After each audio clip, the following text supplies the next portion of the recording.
लाचारी, बेबसी और अंतहीन दर्द। क्या उस व्यक्ति की पीड़ा की कल्पना की जा सकती है जिसने देश की रक्षा की कसम खाई थी लेकिन परिवार अपनी पत्नी की रक्षा ना कर सका।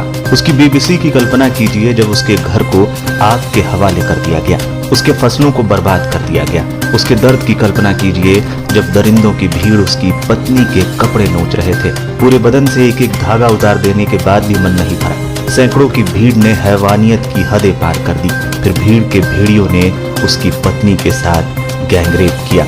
4 मई को हुए इस दिल दहला देने वाले हादसे का वीडियो सामने आया तो सबकी रूह कांप गई। पीड़ित महिला के पति ने जब घटना की आप बीती सुनाई तो सुनने वालों को सहसा यकीन नहीं हो रहा था, क्या ऐसा हो सकता है। पीड़ित महिला का पति भारतीय सेना में सूबेदार पद से रिटायर है। असम रेजिमेंट के सूबेदार के रूप में भारतीय सेना की सेवा कर चुके रिटायर्ड जवान ने बरखा दत्त को दिए इंटरव्यू में उस भयावह दिन की पूरी कहानी सुनाई। इंटरव्यू की शुरुआत में वो अपने बारे में बताते हुए कहते हैं, मैंने फौज में 28 साल नौकरी की, कारगिल युद्ध में देश के लिए लड़ाई लड़ी है, भारतीय शांति सेना के रूप में श्रीलंका भी गया था। आगे बोलते हुए उन्होंने बताया कि मैं कांगपोकपी जिले का रहने वाला हूँ और उन 2 महिलाओं का जिनका रेप हुआ उनमें से एक मेरी पत्नी है और दूसरी मेरे गांव की ही एक लड़की है। 3 मई को चूराचांदपुर में एक रैली हुई थी। रैली खत्म होने के बाद 3-4 बजे से ही हिंसा शुरू हो गई थी। मेरे गांव में मैतेई और कुकी दोनों समुदाय रहते हैं। उसी रात को अचानक हम पर हमला हो गया और भीड़ ने घर जलाना शुरू कर दिया। 4 मई की सुबह गांव में एक बैठक हुई और फिर हमले शुरू हो गए। उन्होंने चर्च जलाना शुरू किया और फिर घर जलाने लगे। भीड़ के हमले से बचने के लिए रिटायर्ड जवान अपनी पत्नी और गांव के कुछ लोगों के साथ पहाड़ी की ओर भागे थे। उन्होंने बताया, गांव से जान बचाकर भागने के बाद हम लोग एक पहाड़ी में छुप गए थे, लेकिन भीड़ के कुछ लोगों ने हमें देख लिया और हमारा पीछा करते हुए आए और हमें पकड़ लिया। मुझे मेरी पत्नी से अलग कर दिया गया। हजारों की संख्या में लोगों ने हमें घेर रखा था। रिटायर्ड जवान ने इसके बाद भीड़ द्वारा एक हत्या करने का भी जिक्र किया। हमारे साथ एक परिवार था जो मेरा भाई लगता है, उसकी बेटी के साथ कुछ लोग रेप करने की कोशिश करने लगे। लड़की का छोटा भाई अपनी बहन को बचाने के लिए उन लोगों से लड़ पड़ा, लेकिन लोगों ने उसे पीट कर मार डाला।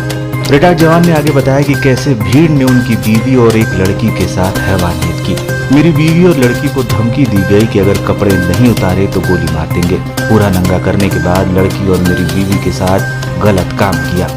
इसके बाद पीड़ित ने अपनी बेबसी के बारे में बताया, मैं सपने में भी नहीं सोच सकता था कि कभी कुछ ऐसा होगा। मैंने देश की रक्षा की, लेकिन आज निराश हूँ कि रिटायर्ड होने के बाद मैं अपने घर, अपनी पत्नी और साथी ग्रामीणों की रक्षा नहीं कर सका। मैं दुखी और हताश हूँ। मैं चाहता हूँ कि उन लोगों को कड़ी सजा दी जाए जिन्होंने घर जलाए और महिलाओं का अपमान किया है। इतना कुछ हो जाने के बाद पुलिस के पास जाने में इतना समय क्यों लगा, इस सवाल का जवाब देते हुए उन्होंने बताया, पूरी संपत्ति लूट ली गई। मेरे घर को आग लगा दिया गया था। हमें धमकियां दी जा रही थी। हमारी हिम्मत ही नहीं हुई कि गांव के पास वाले पुलिस थाने में जाए। हम एक गांव से दूसरे गांव भागते रहे और गांव से काफी दूर जो पुलिस थाना है वहां जाकर FIR दर्ज कराई थी। जब ये पूरी घटना घट रही थी तब क्या वहां पुलिस थी और पुलिस ने क्या किया, इस पर बोलते उन्होंने बताया, जब भीड़ ये सब कर रही थी तब वहां पुलिस जीप थी। पुलिस की संख्या कम थी लेकिन पुलिस ने हमें बचाने के लिए कुछ नहीं किया।